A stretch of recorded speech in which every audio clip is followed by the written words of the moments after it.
Well, in the words of the great Roy Kent, for all our Ted Lasso fans, tonight's games got me saying fun, right? Fun. It was an eventful night for DC United.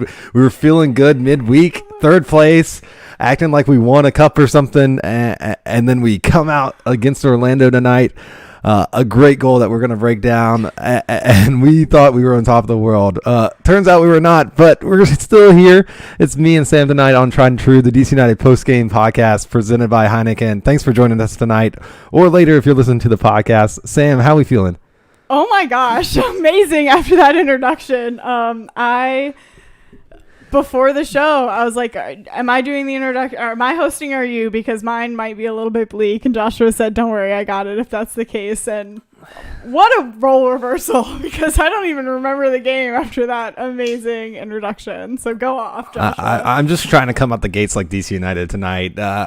Getting to the game, DC United did come out and they looked like they normally do. It looked like a pretty decent lineup, right? A couple changes. Paredes nowhere to be found in the 18. Clear, yeah. But more, I believe, steps in. No, I'm wrong there. Sam, you have left the show. I have. I'm still chatting. Something happened. My phone hit the computer. Robin Jensen after a set piece, and that's really all that Orlando was doing in the first few minutes. Like basically the whole first half is they were playing ugly soccer set pieces. It reminded me of DC United of old, and it looks like I have gone now. It's just some talking heads to you. Sam has just hijacked our Zoom, I think. I'm sorry. Technical difficulties. We're going to keep chatting, though, because at the very least, we're releasing it as a pod, right? Yeah, at that point, we were feeling good, and I feel like if you had said to me at the beginning of the week even, like 6 points out of 3 games in this very heavy week right before an international break, I would have been thrilled. I would have said, yes, absolutely. And I know we'll move through the game, but towards the end of it, I mean, you saw the subs we were making, and I mean, you could see that we were just rooting for a point at that point, and I was literally tweeting, I wish we wouldn't go for a point right now. I don't understand those subs, because our best offense, or our best defense is our good offense, and that's when we got scored on, which was super unfortunate, and I'm not super sure what to make of that. I'm not sure what to make of our Zoom. If you're watching live, I apologize. No idea what's going on here. I'm in and out, but hopefully you can still hear us. Yeah, Sam, you kind of jumped ahead, but yeah, there was some defensive stuff and some weird stuff going on. Alfaro gets a red or yellow card in the 20th minute, and besides that, he looked completely out of place. Hernan pulls him off in the first half, the 41st or so. He clearly was not comfortable out there. And I don't know if I've ever seen Hernan do that. I know Sam is a big Leeds fan, and all that comes with that. And Bielsa is famous for a lot of things. He pulls you when you're done. Mostly being crazy is what he's famous for. But yeah, he's ruthless about pulling players off when they're not performing well. And apparently Hernan saw kind of what we were seeing, at least, and yanked him. So yeah, I think most famously at Leeds, he pulled Calvin at one point at like the 30th minute. Calvin right? Phillips is an English midfielder, yes, for people that aren't nerds like Sam. Not nerds, right? Like he's a pretty prominent player now, but 2 years ago, I mean, he was pulled in the 30th minute, and he even acknowledged after that game, like, I wasn't doing it, and that kind of taught me like that I needed to just pick it up and figure it out. Listen, I'm working on the Zoom, Josh. I'm really trying. So I think that's I every week I say I'm not going to bring up Leeds on this podcast, and I mean, you did it for me this time, so I'm not going to be mad about it. But 5 minutes before half, I think is still a little bit surprising to me to pull someone. Like, I think he was not playing well tonight, but there was nothing about his performance that said to me he was going to ship a goal in the next 5 minutes. And that also like used a window, right? Like that you have to be strategic about those things right now. So I just think it was interesting. And, we talk a lot about the post-game press conference. We love that we get to bring that to you all. We'll add that as a podcast at the end of our conversation tonight. But we did listen into it tonight, and no one really asked him about that first half sub, which I thought was interesting. Yeah, we're working on a more permanent setup. Us running back and not carrying it live is kind of frustrating because I feel like that is something that needs to be answered or at least addressed. Like, hey, what's the deal with? Was it that bad? Because it does end up biting DC United because Yori Reina hurts himself. It looked like he pulled his hamstring on a weird shot a couple minutes later. And DC United kind of just have to ride it out until the half so they aren't stuck with only one substitution window left. They wait. Yordi, it's kind of like a lame duck out there. He's literally hopping around, and they make it to half so that they can get a free substitution on Yordi. Kind of transitioning to the second half, Flores comes out, and gosh, guys, every time I see Flores on the field, I'm like, this is the time. Let's do it. Like, it's now or never, guy. And every time it's never. It looks like Sam is now joining back into the show. Great to have you. Thanks, everyone. Joining in. Video, because I know how to work a Zoom. I'm proud of you. Yeah. If anything, of the past few years, you should have been able to learn this skill. But thank you to everyone live and even listening back on a podcast. We appreciate y'all hanging with us. Yeah, but Edison comes in at half and isn't that spark, and nothing really happens. Nigel Roberta comes on in the 62nd minute. Well, pause before we jump into the second half. I want to bring up something that Angus Long said, which you actually said in the moment too. Angus just said, I'd say it was more on not going down to 10 before half, Alfaro being on an early yellow, which you also said live during while watching the game. So do you want to chat about that for just a moment? Yeah, no, it's a smart 20th minute yellow card is not great for anyone on the field. A forward could maybe get away with it, maybe a goalkeeper if they're very safe, but for a center back, especially a guy who is not one of your stronger center backs, that's not a good look. That's that the other team's going to try to turn. Stronger center back? No, I said not one of our stronger center backs. I misheard you. Especially a guy that's not one of our stronger center backs. The other team's going to target him and try to get him to force him to either foul or let you go by. And maybe that's what Losada saw and made the change. Do you have anything else for the first half? Any comments on that? I think it makes sense, and like I said, Bielsa is of that mind, and I know you agree with everything that man thinks. He's God, yes. I mean, yeah, who am I to question the methods and the madness? But you're a podcaster. That's literally I think it's the job here is we sit here. Bucks to do. Yeah. I will question Losada down the break because as I mentioned in the second half, if we can go there. The 46 minute, if you're done with the first half, I mean. Yeah, no, I just to recap on that, and thanks Angus for your comment. I think thanks for hanging us, especially with the Zoom stuff. Yes. What was he playing on the left? Regardless, I think that you can kind of get a message out to him 5 minutes left that says like, hey, calm down, or like that's maybe when you kind of rely on Steven, your captain, you can maybe motion to him, and because he's playing right next to him, say like, hey, calm down. Because as you said, it does bite us later on not having that window, which is, a little bit different. And everyone's kind of adjusting to this crazy soccer world where we have like 5 subs and 3 windows and figuring that out. But I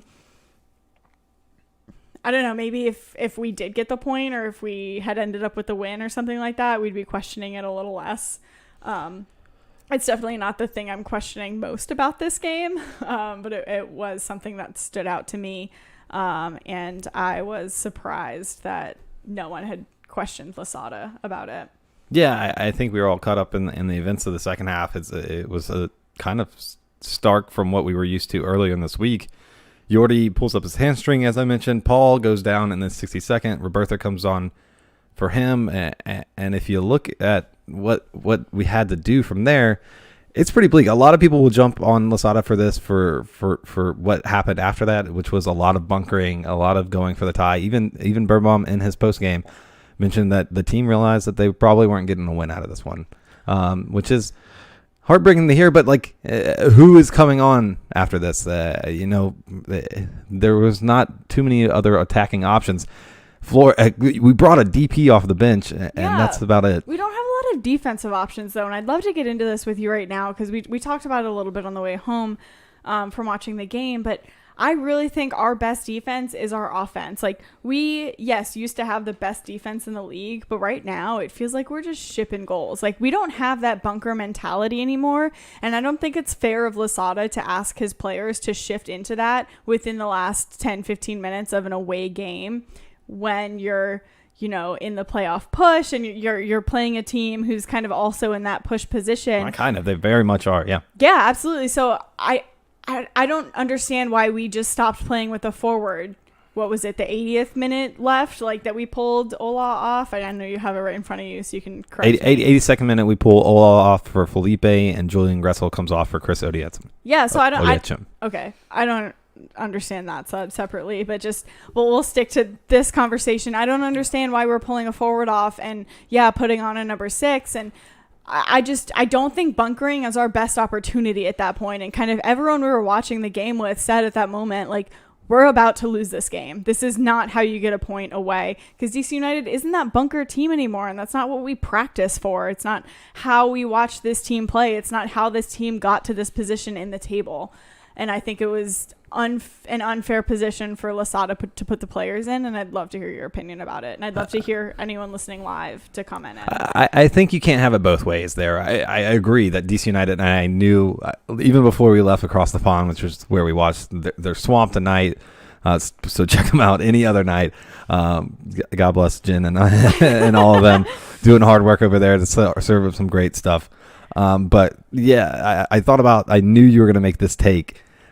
Even at across the pond, you can't have it both ways, right? You can't criticize the New York City loss, and I'm not saying that you individually did, but as a fan base, people were like, we should have done more there. We should have been able to seal that game off.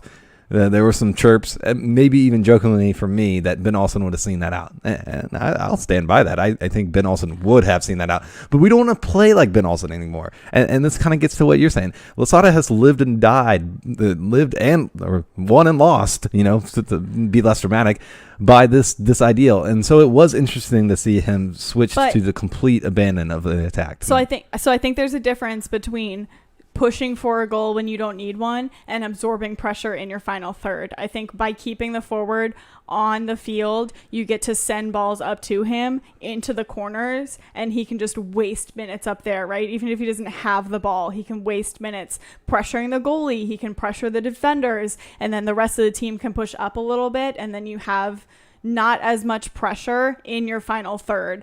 Versus taking the forward off, and then when you win the ball, you don't have any options. You're just kicking it up, and it's being shoved right back down your throat. And I think that's what frustrated us last season, right? Is we didn't have any outlets. And I said that on the pod repeatedly. Once we get the ball, we don't have any outlets, and that's what lost us the game tonight. I hear you, but I don't think that's Losada's fault. Everyone, if you've seen a DC United game this year, you know that Ola Kamara hasn't gone past 85 minutes all year. I would say he's got the lowest goals per minute in the league, partly because he was injured in the beginning of the season, but the other reason is that he gets yanked every single game. It's the strategy. He's our only forward that can do what he does. He's our only forward that can do what he does, and I think Losada knows that, and he tries to preserve him for other guys. I realize this game is in front of an international break. Yes, right? Exactly. We have a little bit of time off after this one. Also, put literally anyone else in forward. Put Steven up there. Nigel Roberto's on the field. He's our best. Yes, exactly. He's our best. He was out there. He was not playing forward, though. He's not the same striker that Ola is. He's not a holder. It doesn't matter. In the last 10 minutes, that's not what you need. Who are you playing out there then? Who are you putting up? Roberto, fine, whatever. That's what I'm saying. It's not his game, though. Put Tony up there. Put Steve up there. Put Moses up there. Put literally anyone up there to just receive balls that you are sending right up forward. Obviously, like, I'm exaggerating, right? These aren't the players that I expect him to put in forward. But it wouldn't work. My point is that when you take your forward off the field, and again, this is what we were saying last season. This was our biggest gripe about last season and Olsen's Benny ball, was that it had gotten to the point where we weren't even trying to score anymore. And I understand that, like, in this position, we're maybe just trying to see the point out.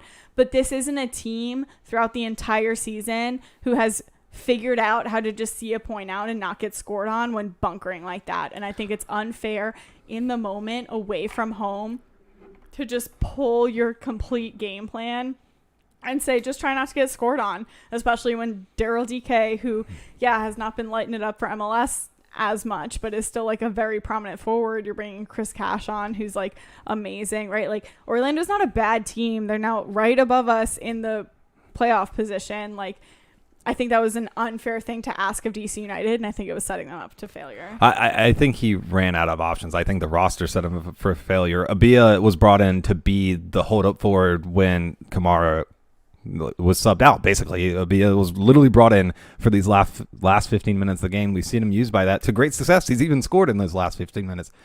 But it was clear. It's clear that Ola couldn't have continued. It's just So put Roberto out there. I You think mentioned it, right? Like, why not? If you push Ola and force him to play out the minutes and he gets hurt, we're screwed way worse than we are. No, so why not put Roberto up there? You mentioned we did have Roberto. Roberto was out there. He wasn't playing a forward though. Like, you could see Roberto, our lineup. He wasn't playing a number. Roberto, I don't think Roberto is that lone striker, Listen, hold-up player. The thing is, though, he doesn't need to be. He just needs to be able to, like, receive a long ball or chase down an errant long ball. Do you think Losada told him not to hold up play? I think Losada told no one to hold up play. Like, you could see, like, our goal wasn't possession at that point. Our goal was just, like, cross our fingers and hope that no one puts a shot on goal. No, I don't think it was that desperate. We saw some of that last year with Benny. I don't think that was happening. I think this was a personnel thing. And I'm glad he didn't risk an Ola injury, because I think that would be way more detrimental to our season than the 3 points. And I don't think Moses or anyone that was an exaggeration. Not named Connor Doyle could go out there and do that role. I just don't. And I made this point at the last pod on our last pod is I don't think that we are in this system enough to understand how to switch that quickly. So when you have a team that's really working towards exactly one thing, and then you switch it on their heads really quickly, especially in a way tonight that I would argue we've seen more than any other game this season, that it was a complete change in tactics. You're right, possibly the way that we wished we had seen in New York City, but we need kind of a middle ground in that, right? It doesn't have to be all or nothing. I'm sticking with the coach here. I think changing your game plan, especially you're on the other side of the arguments that you were making in the first half of the season. Stick with the system, right? Live or die by the No, that's what I'm saying right now. It was stupid to have changed the system completely. That's the exact argument I'm making. But this was Losada's decision. I think you got to trust him here. I think... No, I'm saying that not sticking with the system is what lost us this game. That's my argument right now, is that we should have kept someone in the number 9, even if it wasn't our optimal number 9 position, move an exaggeration, literally anyone there. So when we absorb the pressure a little bit, we can send it forward. And even if we're not trying to score that goal to get the winner, we are not absorbing pressure in the final third, because that's not the way that this system works at all. Let's be clear. Only move the ball forward. That we only played like that for 8 minutes of and that's when we lost the game. 8 minutes of regulation time, and then we didn't have any more options. And that's when we lost the game. Okay, that's fine. But we lost the game when Flores came on and did nothing. We lost the game when Reyna pulls a hamstring with a very bad shot. We lost the game when 4 other guys miss wide open nets. That's why. If Losada ball is working, our players are not up to snuff. That's a different argument. Yeah, no. So I think I think you're up to nothing or 2-3-1 there at the end, and then you can maybe sit out the last 8 minutes. But the players keep getting these chances, and it's super frustrating. I know everyone else is seeing it, and I think everyone else is frustrated. These players are getting in good positions, and I don't know if they're practicing with like higher goals or something. It's over the heavier balls. It's over the crossbar every time, and it's frustrating. There was even a chance Nahar could have slid it in for a goal, but he put it too far back. It's tough, and that's a very specific knock on Nahar. He was good tonight, as he has been all season. But yeah, I think I don't know. Yeah, I'm not walking. Losada put the team out in the position to win. The last 8 minutes, I think he was dealt a bad hand, and he comes away with a loss. But that's not his fault, I don't think. I mean, I'd love to touch on what you said, is that like we shouldn't have been in this position in the first place had the players on the field been able to put away the game earlier, and that's kind of been a frustration throughout the season, I'd argue, and in the past several games we've forgotten that a little bit, because we have been able to score a few goals off PKs and put games away, but we still need to learn how to score off the run of play. And we haven't really been doing that. We don't have someone who has that nose for goal and who can just put a goal away out of nothing, as we saw DK do tonight, right? Like that's that player for Orlando. The Orlando goals were 2 set pieces. They were garbage. That was a classic. We had a ton of corners that we could have put away also, though. We right? have not been putting away corners this That's season. my point, though. Like we haven't been putting away the chances that we should be putting away all season. And I think as we get further, into this playoff push and even into playoffs, I think that will be a more prominent issue. The fact that we are not putting away these chances in the run of play.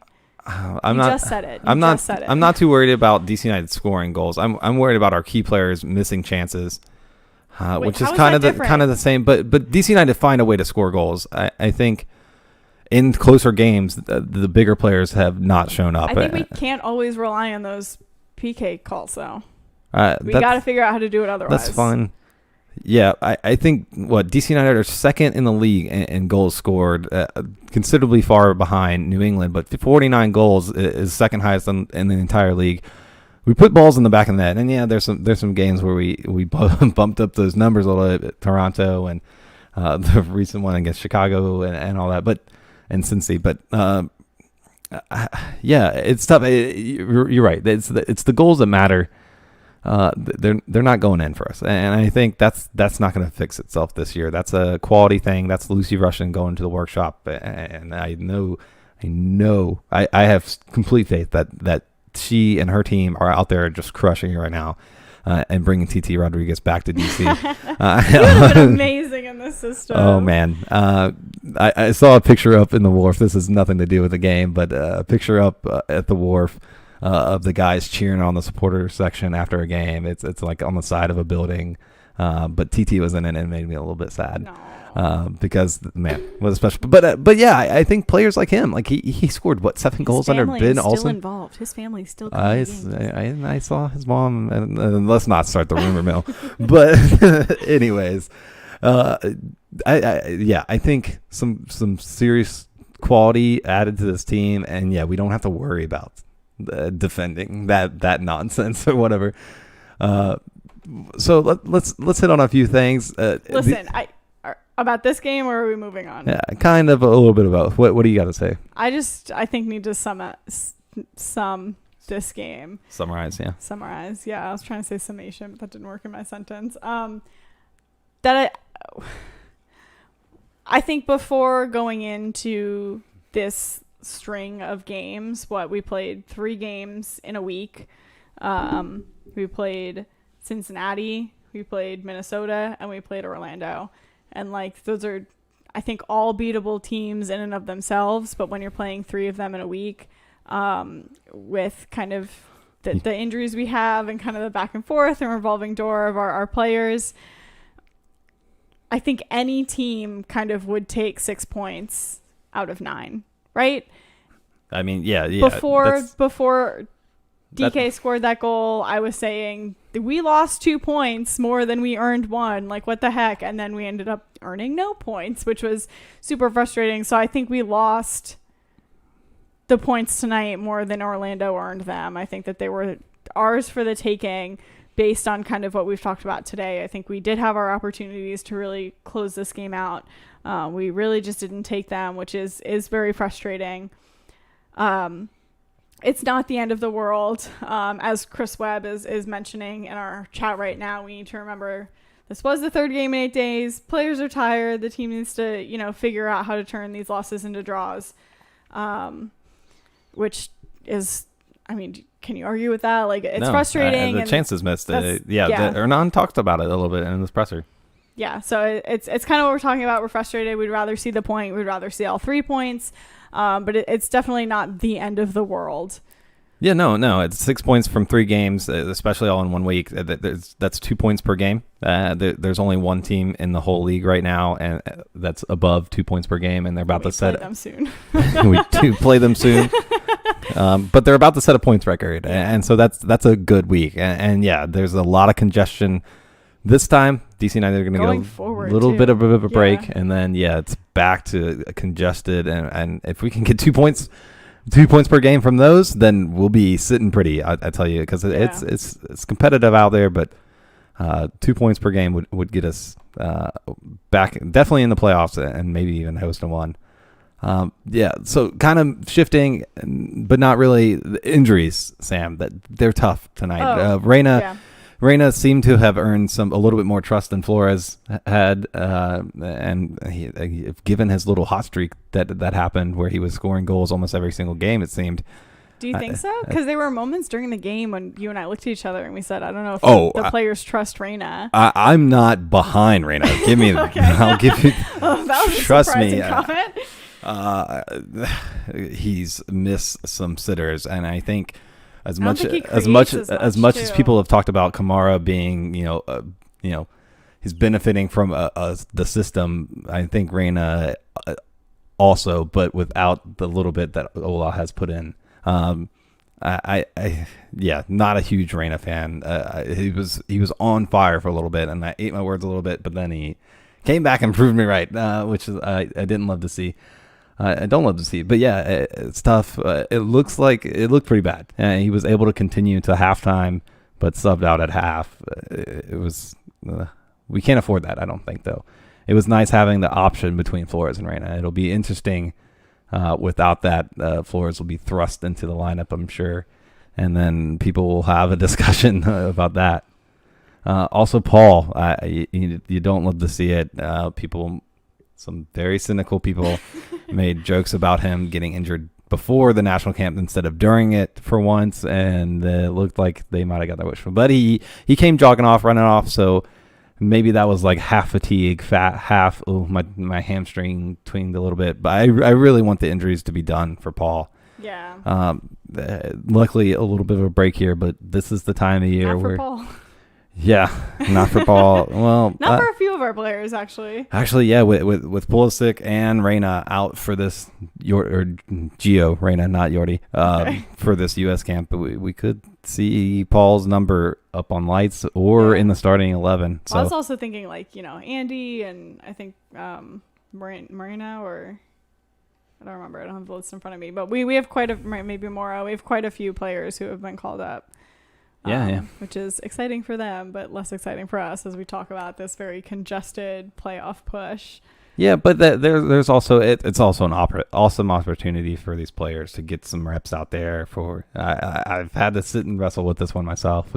Do you want your players to go, or do you want them to be safe at home with your club? And sit and no. Learn the second triggers. You want your guys out how there to transition into the bunker if you need it. Look, Greg can teach them so much, but.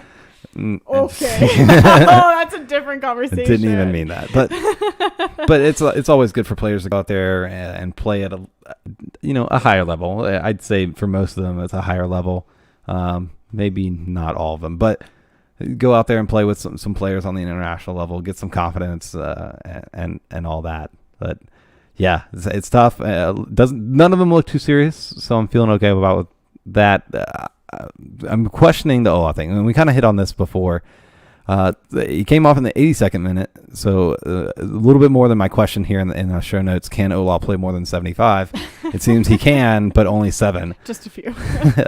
And what do you think about it? Do you agree that it's like saving him for late in the season? Are we worried about injuries with him? I mean, I don't know. And Hernan has commented on that in press conferences prior and kind of said that, we're only playing him for what we need him for. And he said that they kind of, it made it seem like they know him well enough to know when he's done being able to give his all and when he's maybe likelihood of scoring a goal has exponentially dropped. And that's kind of when they pull him. As we've already talked about, right, going into an international break, and Ola Kamara was not called up for any national team, so I don't know why it makes sense. Norway have a pretty decent striker. I don't know why it would make sense to pull him for the point I've made very clear. My belief is that at least have a striker up there to send the ball up to when we're not absorbing pressure as much. I would love to see him on. I don't know if there was possibly an injury concern or something else maybe that we don't know about, if you're weighing not having him for the next 7 games versus having him for those last 10 minutes on the field, obviously we'd rather have him for the next games, right? Like you mentioned, if he got some catastrophic injury during this game and we didn't have him for the stretch, that would be detrimental to DC United and our playoff push.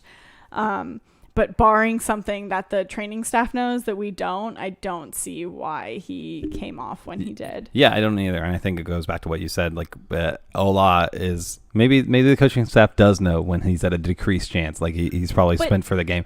But we didn't have any other alternative. And I think Ola walking would have been better. Exactly. This game wasn't one that we were going for that goal. Sorry to cut you off. We weren't going for the 3 points. We were just going for the draw. So even if he has a significantly decreased, if you know his productivity is super down and he's not scoring at this point, he's at least providing that forward outlet. Yeah, and look, we're being kind of critical of, it hurts to lose, but I want to shout the system and everything has been great this year. And I know you've heard, if you've listened to the show, you know that we respect it. Ernan's done wonderful things with Ola for Ola. Ola's done wonderful things, still leading the goal boot race. He needs to pick it back up so that he can, ensure that he gets over 20 and ensure, he wins that golden boot, because I know he wants it. But yeah, it was interesting, and it is weird to see the team without him. I don't think they do well. And like you said, most of the time when we take him off, it's because we're spent. We don't really need to keep pushing. It'll be interesting down the stretch if, we start actually needing these points and these goals and we're not already up, because we're playing the top teams in the Eastern Conference. If Ola is a 90-minute person, then and this has just been a thing to save him until the end of the season. We're at the end of the season now. I'll just finish with I'm surprised Hernan wasn't pushed in the post-game press conference a little bit more. We were sitting in an Uber listening to the Lasada part of it. I was a little bit shocked. They did ask him about it, but I felt like it warranted maybe a couple more questions. But maybe just everyone kind of recognized that, as we've said, right, 3 points out of 9 games, like 2 points per game in this week, like that's pretty good. So I think we can all like take a deep breath and just go into the international break and it'll be fine. Which kind of transitions us into like what this final playoff push looks like. We do have a lot of home games. I know we're kind of going to outline it for you, but we did get a question, Joshua, that I wanted to pose to you. Does this final stretch of games tell the story for 2021? Yeah, I think if you look the way the East is, it's going to. We're either going to end up in third, potentially second, or like ninth. Yeah, is on the table. Yeah, so just to pause you right there, New England is first in the East in the whole freaking league. Yeah, at 65 points. They're not being caught. Nashville, shockingly, is in second with 46 points.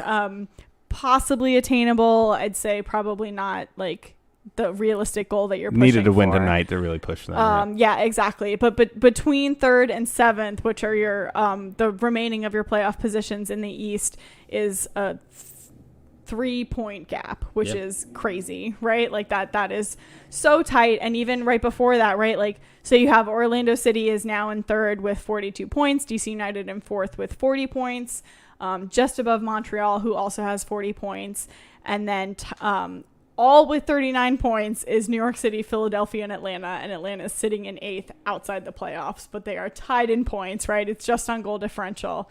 And then some not bad teams behind them. And then the reigning champs. New Jersey, Columbus are right behind them with 34 points. Even Inter Miami with 32 points. And then kind of below that, I don't know that that Chicago, Toronto, or Cincy are really catching anyone, but it's all very tight, and these games coming into the stretch are all very important. Yeah, they are important, and that's a little bit of a cop-out to say, oh yeah, it definitely matters where we finish. That's how we're going to look at the season, which I think is partially. I think that was the question. Partially I don't think they true. were saying it. I think that was the question of like, are we going to look at this entire season based off of how these last games play out? I think even if we finish 9th, which we just said is possible, which was what my prediction was at the beginning of the year, I think we walk away with a feeling of growth.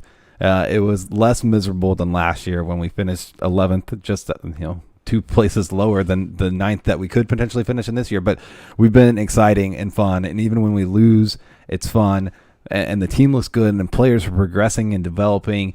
I think, if you're talking about was this year a success, I would say yes. Regardless of anything, we've shown that we can compete with the teams in the East. No one can compete with the Revs right now, but we were in games with Nashville and Columbus and beat Columbus and teams like that. The teams that we thought and are top of the East, maybe not Columbus in the points right now, but they had injuries and CCL and all of these kind of champion things to go into. Yeah. But I think beating them and the wins that we've gotten along the way, we're back to 12-12, 500 record.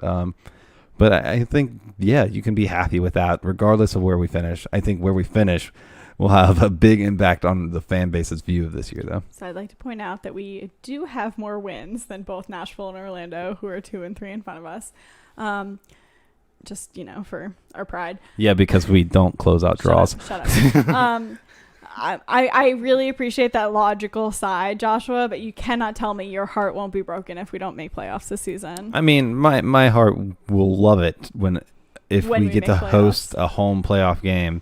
And, our luck, it'll be away to some Canadian team, and we won't be able to go because Canada has closed the border again, probably rightfully so. But yeah, we're vaccinated, to be clear.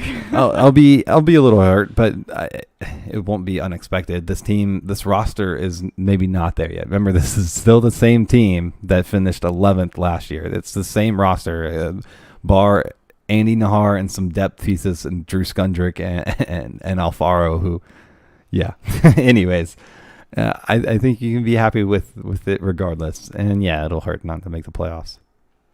Yeah, no, I appreciate these comments that are kind of saying that this year is a success regardless. And it's kind of up to the next year and the year after. That's 2 whole years, but it makes me sad to think about our time without Hernan Losada. Hopefully, anyways, continue progressing moving forward. I think it will progress, and we kind of mentioned it. You hit on it. You mentioned Inter Miami, and if you think back, like 3 weeks ago, they were the Cast Meow. They were on top of the world. If you listen to Extra Time Radio, the MLS Soccer.com podcast, or any of the podcasts that feature the league, they thought Miami was on top of the world and running everything, and then Miami came back down to earth. They were playing 8 points behind us. They were playing garbage teams, and that's why they were winning. And DC United has not been struggled against some of the top tier talent, but found themselves in third on Wednesday, and it's been a theme the past few weeks as DC United has been on the rise, as Hernan Losada has come in and changed things. DC United fans, especially on Twitter, even on Reddit, I've seen comments adding Andrew Wiebe and Matt Doyle and the lot. Are DC United fans right to demand more attention? I don't know. I have a saved draft in my tweets that was like, I love the energy. There was a lot of, specifically Andrew Wiebe, right? Like Extra Time. There's been a lot of adding those people. And I do agree that, there were a lot of comments about specifically Ola Kamara when he overtook the Golden Boot. And a lot of the commentators were like, this came out of nowhere. And anyone who's been paying attention to DC United kind of was like, they haven't. That this did not come out of nowhere. Actually, Joshua just pointed to himself. If you're listening on the podcast forum, we're ignoring that. It didn't come out of nowhere, right? Like, we're a super exciting team. I absolutely think Losada, from turning around the DC United of last season to this season, should at least be in the conversation for Coach of the Year. Apparently right? not, like, apparently not. So to me, right, Coach of the Year is like who's the best coach, not necessarily which team is the best. It's kind of who's coaching the best with what you have, whatever. That's like a completely different conversation. But yeah, I think that we do kind of have shouts for more attention within MLS, but there was a lot of energy around, like there were a lot of screenshots of where everyone had kind of placed us. Valid screenshots. Yes, which was kind of between like 10th and 12th, 13th. Like realistically, I think there was maybe one in 9th. My saved tweet to come back to that after that little rant was like let's save the energy, maybe, right? Like, there's a lot that can happen in this stretch of games, and I am the most optimistic about DC United and our potential. At the beginning of the season, right, they announced Erlan Losada, and I said, we're making playoffs, and I think all of my co-hosts and probably most of the DC United fan base was like, that's a little bit crazy, maybe take a deep breath, and I was like, nope, we're making playoffs, and I still fully believe that we have that in the capacity of this team to make playoffs. I just think if we're trying to rub people's faces in it and really prove people wrong, like, maybe let's just wait to the end of the season and see how it rolls out and maybe save that energy and not jinx us. Yeah, I think that's the reasonable take here. But I think the team does deserve more props than they've been given. Ola Kamara, like we've mentioned heavily, especially myself, Ola Kamara has topped the Golden Boot race. And you can argue whether those penalties count as much, but you can't argue that they count on the MLSsoccer.com website, because they do. Yep, He's up there, and isn't no asterisk or anything. Julian Gressel is third in the league for assists. We have a bunch of homegrown players getting serious minutes. I think there's a lot of things that maybe isn't getting covered, and that could be a lot of factors. I think DC United failing out of the playoffs frequently or missing the playoffs in the past few years has to do with it. If you want hype around you, win a couple MLS Cups. I think the Sounders, Columbus probably gets more coverage than us. Yeah. It's because they won a cup last year. You had to talk about them. They were the champions. DC United hasn't forced anyone to talk about them like that. I think they might be starting to now, though. And I'm super excited for that. I think you're probably right. I think we should vouch for our players. Yeah, get in Andrew Weeby's ears about Ola Kamara and Julian Gressel and Kevin Paredes and all of them. But I'll also say they live for that stuff, right? They love you trying to tell them that they're wrong, and that's what makes their day. Yeah. But I mean, do what you want. If you want to blow up Andrew Weeby on Twitter, I'm not encouraging that. I like Andrew. I think he does a great job with that show. Maybe he could cover DC a little bit more, but that's the homer in me. Yeah. Feel what you want. But I think it was okay to beat our chest a little bit this week. But be ready to be humbled as well. Yeah, I think that was my point. Is like there is still a possibility of us being humbled, and I think this is a great segue into our final stretch of games, which you can read out. Just again, right before we do that, you can look this up, right? If you're not an auditory person, if you're more visual, but it's New England and Nashville who are probably not being caught. And then from third down is Orlando, us, DC United, Montreal, New York City, Philadelphia. Philadelphia is in seventh at the end of the playoff line. And then it kind of goes Atlanta, New Jersey Red Bulls, Columbus, maybe Miami in 11th, who can maybe sneak in.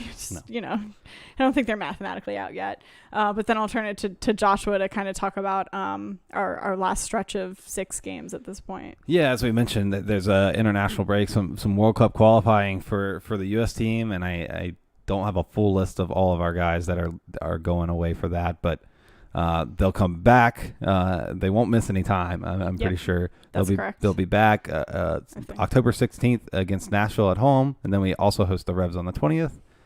So 2 of the top teams 1 and 2, that you listed, and I think NYCFC are the team below us now. We face them on the 23rd away.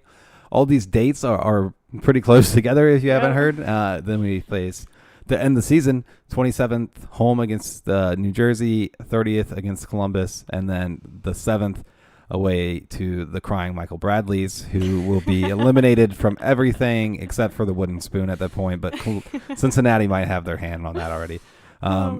So, it's going to be a tough stretch. I think that last one will be a gimme. We might be able to rest the guys. Hopefully, if we secure the playoff place. We thought that against Cincinnati a couple years ago. And that was a coaching decision to not go for that game. But it's a lot. Yeah, that's why you watch MLS, right? It's always tight. No one ever. New England's kind of running with it a little bit, but it's all there, right? It's all about the narrative, as our friends on Extra Time would say, right? It's all kind of up in the air, and it'll be a very interesting stretch. But I definitely think it's within DC United's grasp. Like, of all the teams we're facing right now, we're above them, sitting in 4th, and I think that's a great spot to be in. And granted, we are playing New England and Nashville, who are above us, and those will be difficult. But I think if we can just kind of get at least some results, get some points, I think it'll be very interesting. And I don't think it's out of the question that we sneak into those playoffs. No, I think we're in it now, so we should default to us making it, and then be really sad if they don't. But I think that's the first time you've officially said you expect playoffs. No, I did not say that. I say we're in it now, so we should expect it. We should act as if we are going to make the playoffs. We should expect playoffs. We'll see. It's a tough road stretch down the road. Before we leave the show tonight and leave to the future, I want to hit up on a man of the match. Sam, you might have just deleted this whole section from our show notes. It's kind of a tough one to do because it was a Freudian slip on my part. It was a scrappy match outside of some great pieces. I thought the first 20 minutes DC United looked great, and then the set piece was not great. But there wasn't anything awe-inspiring or anything from this match. And we used to say that every game. Now we only say it sometimes, which feels good. I'll go ahead and go first. I'll give it to Julian Gressel because no one was spectacular. That shot from Gressel was though, and man, it hurts that we didn't capitalize on that. Normally, an early goal, you can kind of, but it's not in the score too early. Yeah, I don't know. An early goal, we should have done better. It was an absolute rocket though, and the bit of play to it. And Julian's been doing great stuff for the team. I think I'd have to go back and listen, but he might have gotten every single man in match from me this week. He's played some terrific soccer, and we need him to continue down the stretch. I don't really have any honorable mentions. I wasn't blown away by anyone. Yeah. But I'll pass it to you, Sam. I'm actually going to default from what I put in the notes and say I guess Russell Canals played pretty well. He had a decent game. Scrappy up in the middle, yeah. Yeah, who I had in my notes was Bill Hamid, who also played really well, and I don't think you can really fault him for either of the two goals. I mean, maybe on that first one he should have held on to it, but I thought it was a great save to begin with, and someone should have been following that man, right, and not letting him. Actually, in the bar, I kind of yelled, "He's offside!" And the people next to us kind of snickered to themselves, like, "No, he's not. Does this chick know soccer?" And I was like, "Listen, I'm just trying to be above board, right? I'm not trying to get scored on. He was clearly onside." It was just like, it was a really good run, and you can maybe blame the defense, and again, maybe Bill can hang on to that, but I just thought it was a really great save, and it'd kind of be unfair to even ask that of him. I think he did make some pretty good saves tonight, so I guess I'll say Russell, because it's hard to say a goalie when you lose, but Bill did have like a pretty decent night tonight, I thought. No, I think the Russell shout is a good one. He's he can be the heartbeat of this team sometimes with his defending, and of recently his passing. He's done good at moving the ball forward as a part of this two-man midfield. That's all I have for man of the match. I did not see DC United awarding one. I don't think they do for away games. Oh, really? That's a bummer. It's a pattern I've seen. I didn't look specifically, but prior to tonight, that's a pattern I have noticed while looking, is that they typically reserve that for their home games. Anything else on this game before we move on? On this game, I don't think so. Okay. Well, elsewhere, the NWSL is on fire. Guys, I don't know what we're going to do with that. Trust the players.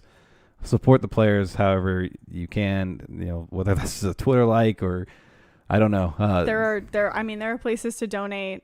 Follow the Spirit Squadron, because they have been putting out a lot of resources on places to donate to support the players.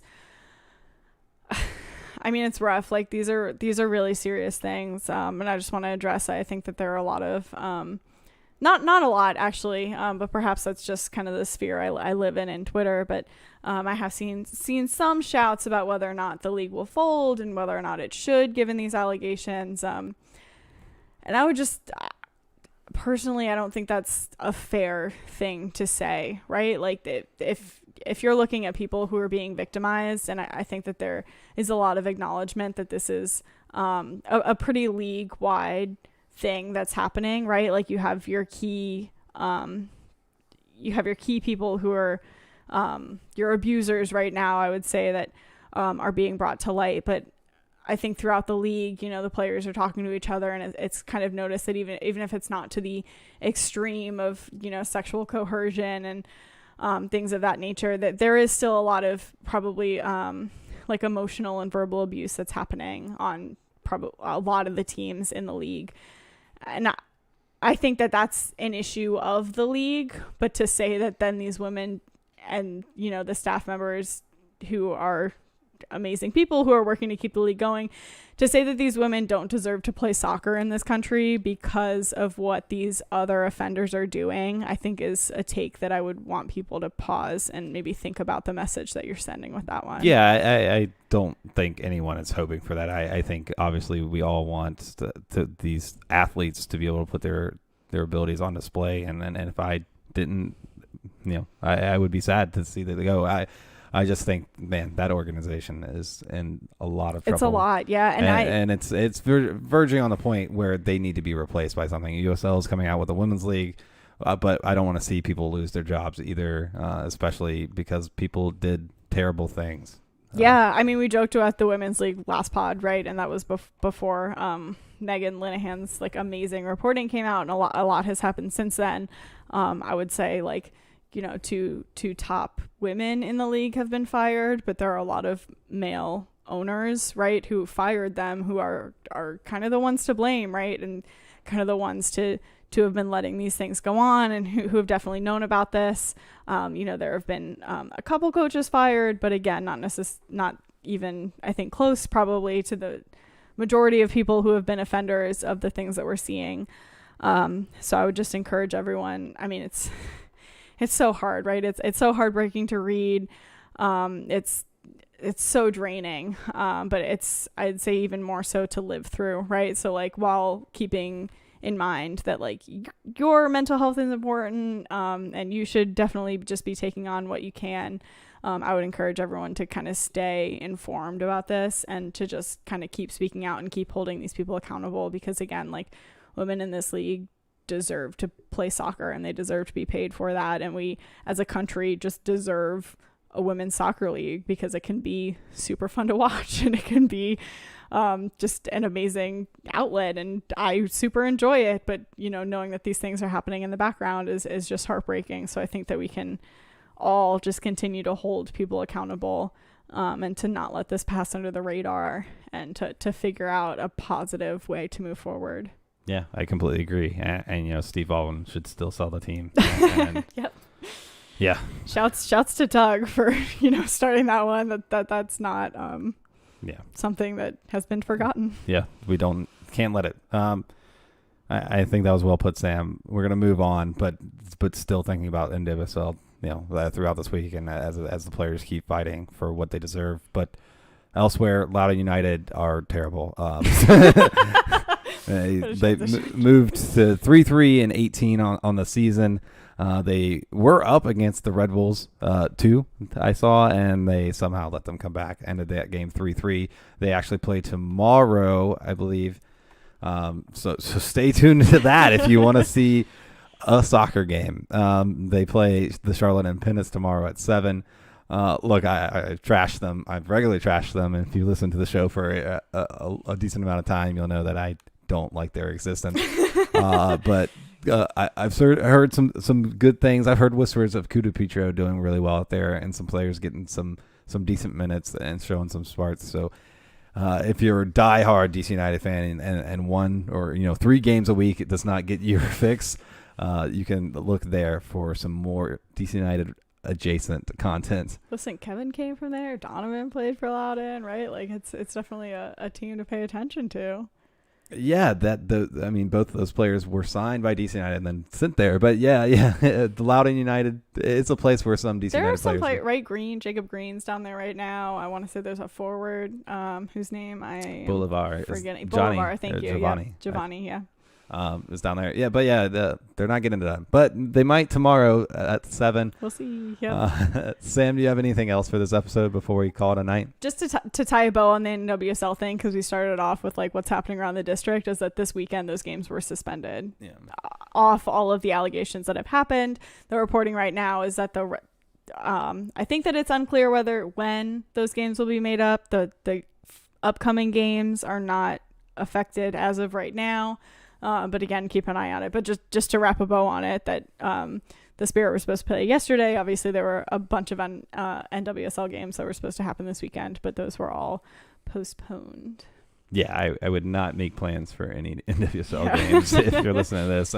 Maybe your first hint was us talking about the absolution of the league, but but yeah, So yeah, a tough night for DC United, giving one away to Daryl DK and the set piece crew down there in Orlando. Shouts to John who made the trip. If you're a listener or whatever and you saw a dorky guy in a red shirt tonight, that was probably John. I hope you made him pay for your beer, and that you are part of the well over exaggerated 18,000 in the stands tonight. Yes. I didn't even know that was the number. That's absurd. Did that count? I don't know, the players and their families at home? Like, I can't even get to that number in my mind. It's absurd. But it's always fun to tease a team about attendance, especially right after a loss. It makes you feel better. Just bolster our self-confidence. But all right, guys, thanks so much for joining us for this show. It was a lot of fun to talk to you guys. Breakdown, it was kind of frustrating one. We've had fewer and further between of these games. So, we got to stick together when they still happen. Yep. We're all super pumped for the end of the season. As we highlighted multiple times tonight, very tight playoff race. But until next time, I'm Joshua. This has been Sam. Thanks for listening to Tried and True, the DC United post-game podcast presented by Heineken.